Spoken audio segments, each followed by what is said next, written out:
Welcome to my channel. My name's Heather. Thank you for watching, liking, sharing and subscribing. I hope you enjoy the insights here in this reading. It's a general reading, so take what works for you. It may also apply to someone you are close to at this time. If you have strong influences in your birth chart associated with another sign, please feel free to cross-watch for further insights. I have shuffled the cards and laid them out, so let's start. I work through the 12 houses of the zodiac, and each card that's in the relevant house is bringing with it its own energies at this time. So, all right, so let's start then with the first house. We have Aquarius, I know. This is an air sign, and the first house refers to your physical body, your appearance, how you are perceived by others, and what you project to others in interactions, daily interactions. And yeah, it just covers the outer body, how you are appearing to others and how you come across to them, your personality and so on. So with Aquarius in this house, what it's indicating is that you may be coming across as slightly eccentric to others. Aquarians can be like that. Also a little bit emotionless.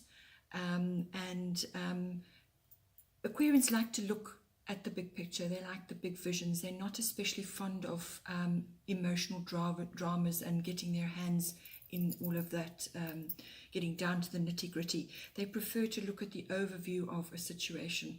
Their function is visionary. That is their main function. So if you're coming across as Aquarian in that way, then you may be perceived by others as being typically Aquarian in your outlook. So that's loving advanced technology and enjoying the sort of far-reaching ideas, perhaps pitching far-reaching ideas.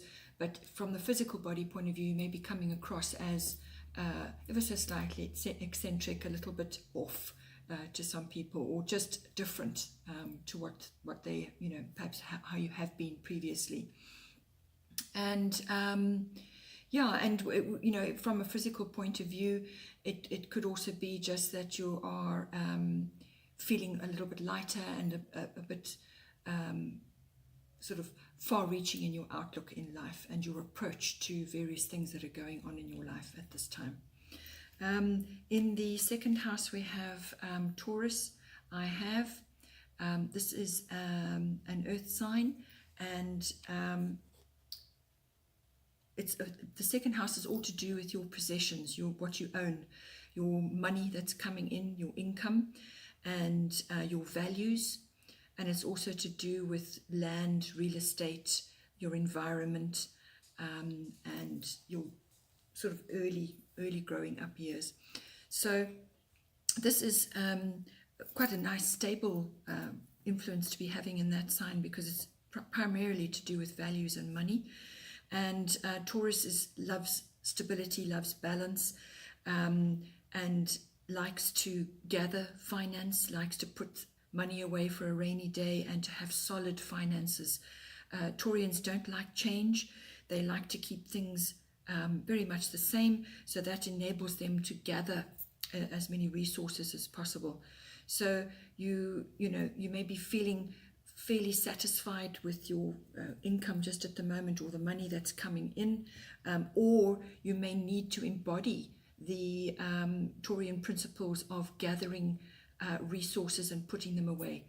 So it's putting your money away in a savings, or investing it wisely, or perhaps putting it into land or some kind of purchase. And it could also be that you may be your values may be sort of stable at the moment. You're happy with where you are and what's going on and what's around you, and you feel satisfied with that. If that is not the case, then you need to bring that in. You need to find balance, and you need to be bringing stability into your life, especially from an income point of view. And then in the third house, we have Neptune, which is it's a sacrifice there, but there's a lot of other things to do with Neptune. This is appearing in your third house, which is all to do with communication of all kinds, every form of communication. And it can be the media even, if you're on Instagram and posting things and so on, or written contracts, any form of writing letters. It could be part of your job. You could be working in the media. And it's all forms of communication, including verbal and your body language and so on. So with Neptune appearing in there, Neptune is, on the positive side, is a very imaginative, very artistic sign. So you may be harnessing all of those abilities just at this point. It can bring in the arts, cosmetics, perfumes. It's a very beautiful, very spiritual aspect. It's the higher octave of Venus, which is personal love. This is it's kind of more on a universal level. It can bring in sacrifice as well.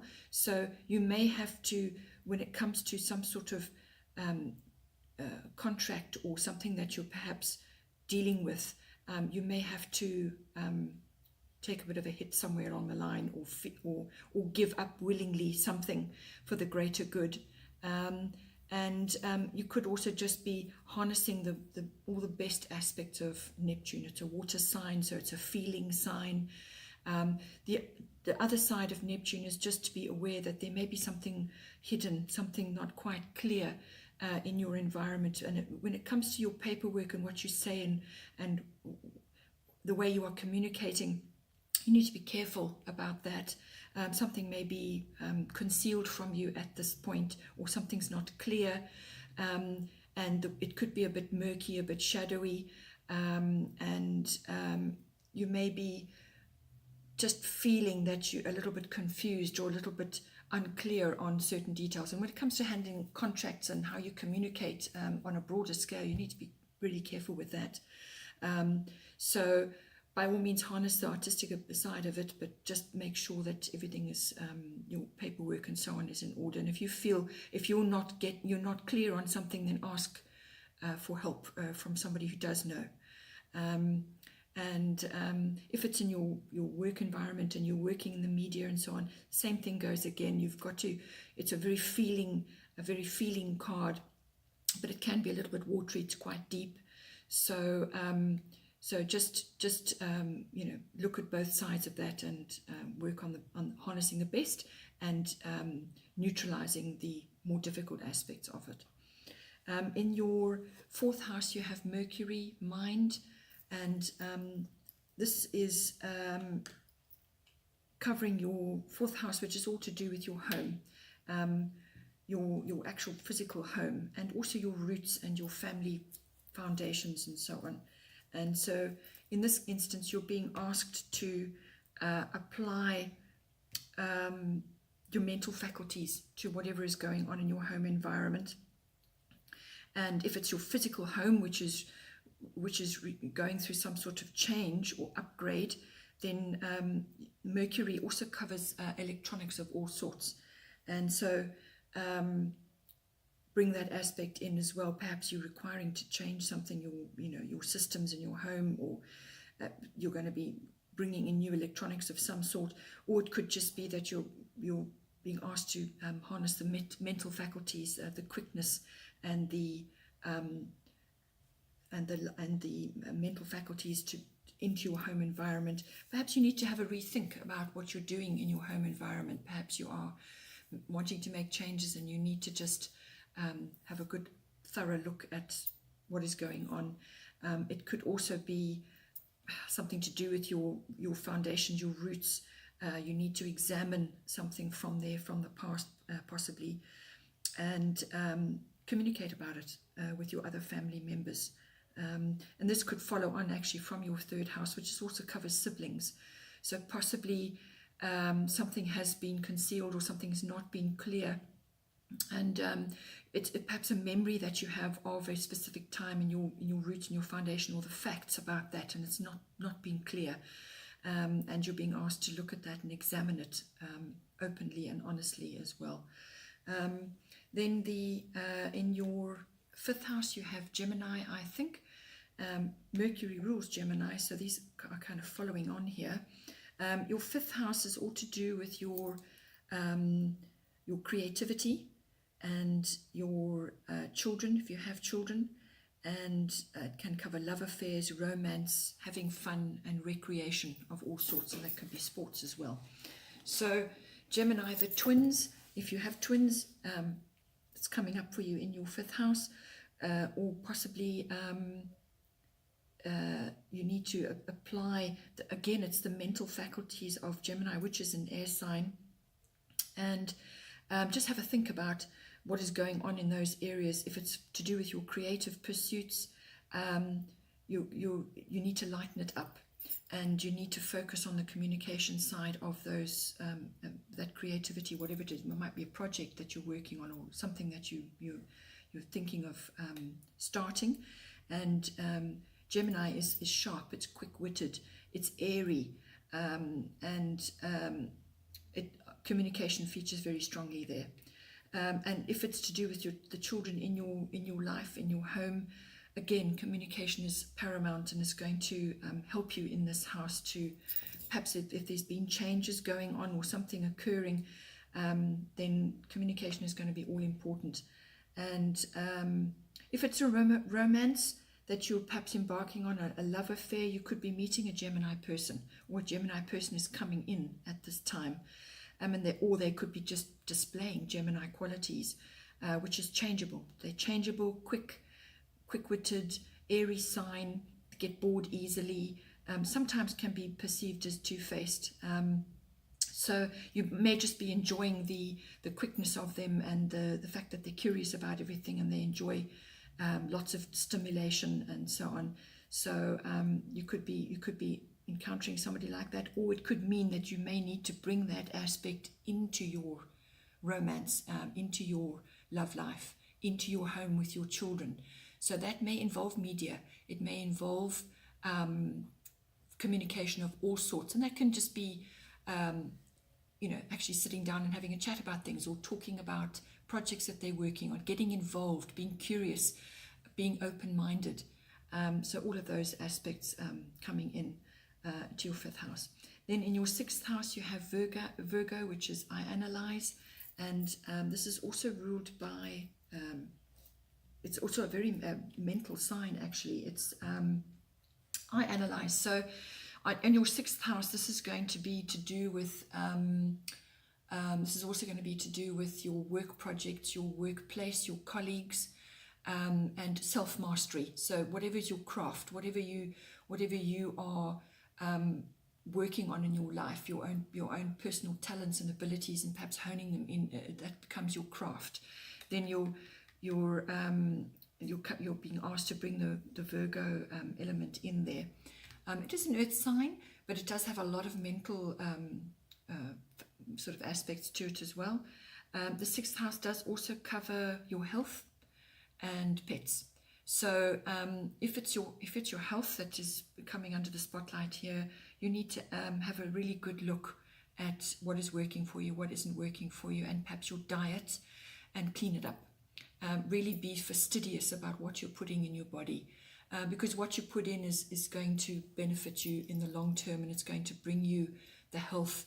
And once you've got your health, then you can become successful in whatever you choose to do. If your health is taking a knock and you're working yourself to death, then that's you're basically heading down a one-way street. So if you are working hard, and Virgo does work very hard, they're hard workers, they're service people, they often are found in the service industry, and it could be caring as well, like doctors and nurses and so on. But also they enjoy being in fields where they are being called upon to bring their detailed nature in. So it's actually assessing, analyzing, looking at all sides of a project, and finding the potential difficulties, and looking at the positive side. So that is their nature, is to analyze. And but nonetheless, it is an earthy sign. And it does have that mental faculty to it as well. So you're either being asked to bring those in to your workplace and apply it to the project that you're looking at. Perhaps detail is not your thing. Perhaps detail is not what you're good at. And you've got Virgo sitting in that house, and that is what a requirement now. So you have to learn. You have to learn to bring those abilities in, or you may be exposed to somebody in your work environment who is typically Virgo and or has a lot of Virgo aspects to them. And if it's your health, as I said, have a really good look, because Virgos tend to be quite fastidious about their diet. They maybe not when they're younger, but as they get older, they will start to look at that. And so you need to have assess that and work and find a way forward for yourself, which is going to assist you and give you the best possible foundation in order to achieve self-mastery in your workplace and feel better with what's going on a daily basis. Then in the 7th house, we have the moon, which is it's all to do with your emotions, and it's obviously your soul as well. But it's the moon is a very watery, emotional sign, goes through phases. And in your 7th house, this is to do with partnerships, and this is committed one-on-one, you and your relationship, and you and your business partner. That's what it covers. So it's your personal one-on-ones in your personal relationship and in your business. So if you've got a business, and so now it seems to be like you have a bit of a theme coming up here, where you've got quite a lot of watery aspects coming in, because the 3rd house is also about relationships, but this can be sort of on a bigger scale, but it's also with siblings and so on. And you've now got moon appearing in there, and it's quite possible that you're either bringing in if you're not in a relationship, you may meet somebody who is Cancerian or has Cancerian qualities, or is very much got a prominent moon in their chart, and therefore they exhibit the tendencies of the moon. So they may be a little bit moody. They may go through phases. They may have ups and downs, but they'll also be very caring, very compassionate, and they go with the flow. They're watery, so and emotional. So they will be, they will have all those lovely qualities as well. And on the flip side, they will maybe come across as a little bit moody. May need to retreat and withdraw periodically. But don't mess them around when it comes to, if they feel threatened in any way, that you're gonna experience a bit of a lashback there. Or it could be that you're wanting to bring these qualities into your relationship.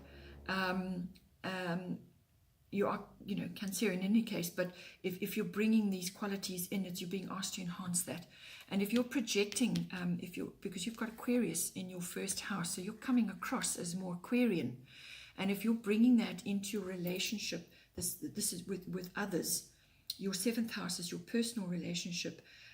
There's a little bit of a disconnect there, because this is essentially airy and looking at the big picture, not really looking at the emotional dramas close to home, whereas this one does.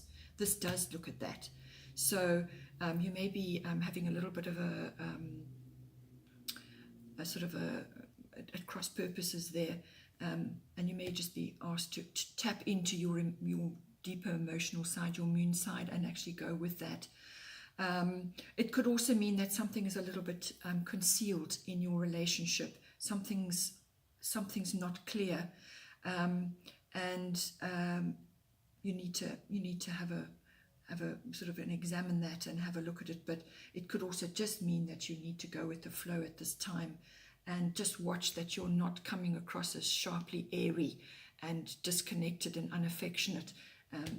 You may have a bit of a opposition there. And leading on to that, into your 8th house, this is lunar eclipse, and it's changed. So again, the moon is coming in, and this is the phases of the moon as well. This may cover this period. They're sort of 6 weeks to 6 months, so it may be far-reaching. And this is coming into your 8th house, which is all to do with sex, death, and rebirth. So this could be a symbolic death and a rebirth. So it's one door is closing and another one is opening, or something has died and something new is being reformed and coming out of that, literally coming out of the ashes. And with a lunar eclipse, that is change. That is quite a significant change, and to be having that in your 8th house, something, it could even be a female aspect that is now changing. Either it could be perceived as a loss of some sort, but then out of that will come something else.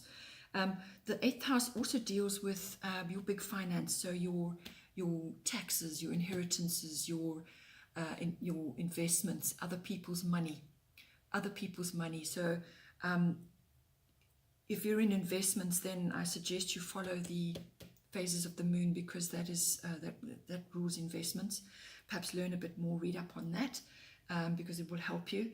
And this could also be this is resources shared between in a couple relationship, so husband and wife, or however it's going to work for you. It's the resources that are shared between those two people. And so there's something under the surface which hasn't been looked at, or is going to come out, or something's been unclear, but there's definitely a shift or a change. It could be quite dramatic, in fact. Something's going to change, and it's going to cause it may even be a shock. And leading on from your relationship house, if it's a deeper commitment, if you've got somebody coming into your life now, and you're now moving into the deeper phase. You've gone from the love affair, you're now into the committed relationship, and now you're looking at joining resources, joining homes, or joining your possessions and so on. Something's not quite right. Something may not work, in fact. What may look good may crumble, may change overnight, but on the other side of that is the right thing, the right path. It could also be a change of direction for something. It could even be a change of direction in your finances, or in your committed relationship. But all of these aspects, what they do is they bring about changes on all different levels in your life, to dig for the diamond in yourself, to actually find the best parts of yourself. That's what all this is about. So if this is a horrible change or some kind of loss, and now you're floundering and you've got to come out on the other side, all of these things are to bring about something better. And it may seem painful in the initial stages, but just stick with it, and apply yourself in any way that you can to go for the greatest good. And so if that is definitely a change of some sort coming up there. It may be a little bit of a shock, or it could just be a surprise, or something wasn't clear in these watery depths of this relationship, and now it suddenly is there. Or it could take place, or it's either been building since the previous lunar eclipse, or it's from now going to be moving forward. So it can take place, it can slowly surface over a period of time. And also it could mean that whatever those aspects I've talked about for the 8th house may be going through phases. So your big finances may be going through a bit of a phase. Perhaps your investments that you were hoping were going to yield haven't. So whatever it is, you've got to regroup and just work forward as best as possible with that.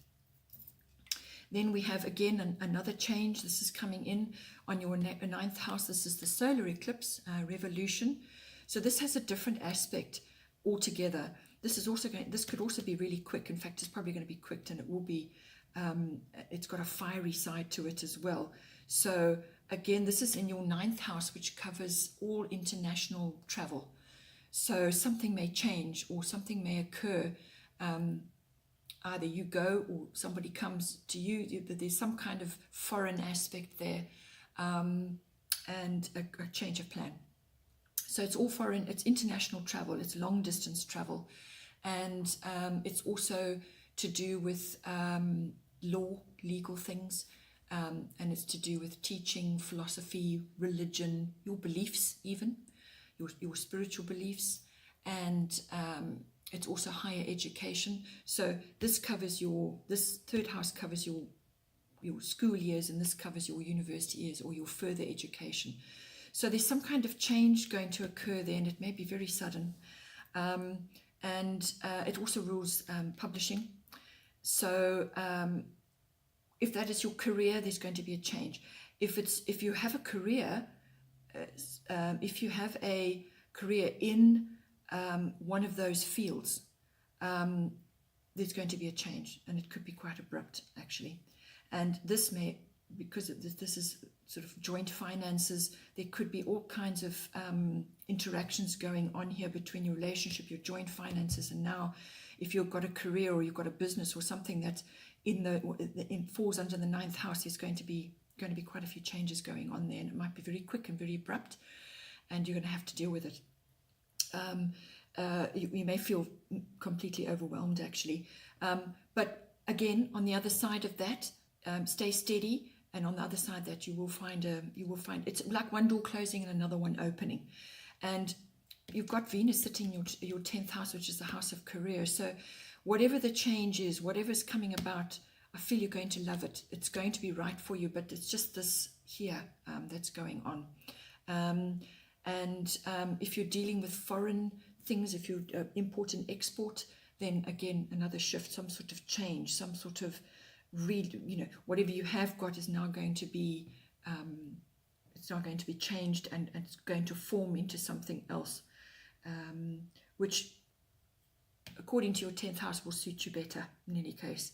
So yeah, quite a bit. And as I said, these could all three run onto each other,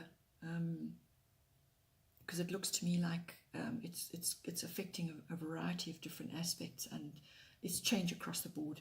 And it possibly, I mean, if you've just entered a relationship, and you're now you've not gone through the phases, now you're going into the deeper phases, there may be a few things which come to light which you've got to grapple with and deal with, some sort of shift of direction of how you're going to move forward together, or not.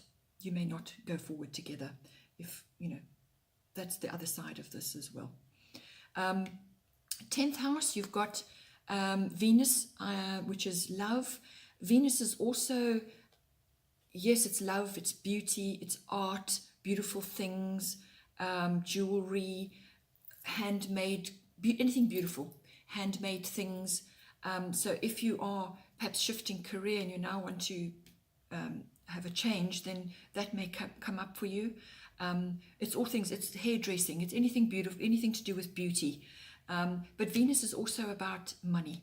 Venus rules windfalls and can bring windfalls in for you, and abundance and love and romance and all that. And it's coming into your 10th house, which is your house of career, your ambitions, your status, and your public standing, your fame and your reputation. It's also the house of authority figures in your life. So it's actually quite an abundant and loving thing. So whatever I feel is coming into that, is you're going to enjoy it. It could, I mean, if you suddenly become famous, you're going to love it. If you suddenly find you're in the spotlight, you're going to enjoy it. Or it may just mean that you need to bring all the best qualities of Venus, which is essentially love of beautiful things and love between people. So you may need to bring those aspects into your career, your public status, your if it's an authority figure, you may find that you need to bring those aspects in, spread the love, or you're going to have a change and that's going to come in for you, or you could be going into a new career which covers all those different aspects which Venus rules. So you can do a bit of research on that and see, but whatever it is, it could be very quick and then you're in. But I do feel it will be beneficial for you. Then we have Aries. This is appearing in your 11th house. This is all to do with your hobbies, your hopes and your dreams and your friendships and your networks and the groups that you're part of. So Aries is a fire sign. It's a very progressive, it's a very ambitious sign, a bit of competition there as well. I'm in Aries, but I'm not attuned to the competition side necessarily, although I'm aware of it as an aspect of my personality. So you may find that you're called upon to exhibit these qualities in any one of those areas I've just mentioned. So you may even, I hope not, but you may just find a little bit of competitiveness between your friends, between you and your friends, or between friends that you're associated with. But nonetheless, it's a dynamic, fiery energy to get things done. It's also lots of ideas. So if you've got a hobby or an interest that you're going to put a lot of energy into that, and you should do it as well, because if you are changing careers and you're going to something that you actually love, could it be jewelry design, could be cosmetics, could be perfumes, who knows, something to do with that's typically Venusian. You're going to put, if you put a lot of energy into that and actually direct all your get up and go energies into that, it could be very successful for you. So, or you're just being called upon to bring your energy in to those areas of your life.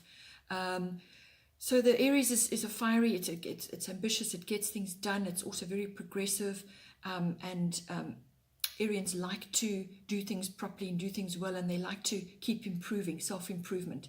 So there's a lot of self-improvement in that as well.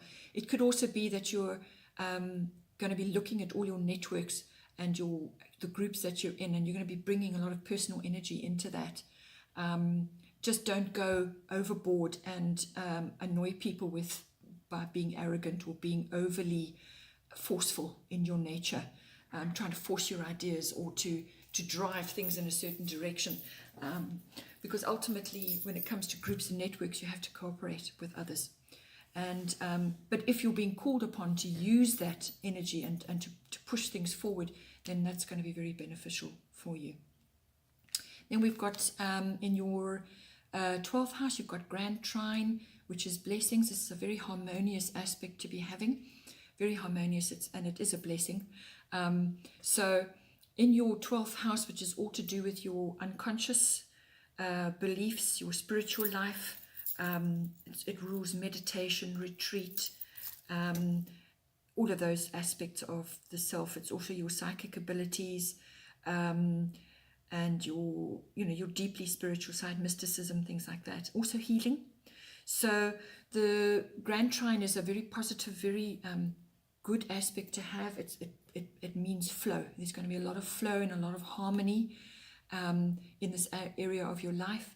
It could also be that you're on a practical basis. It could be that you're visiting institutions of various kinds, whether it's a hospital or a prison or a university or a library or a government department, any kind of institution, banking even.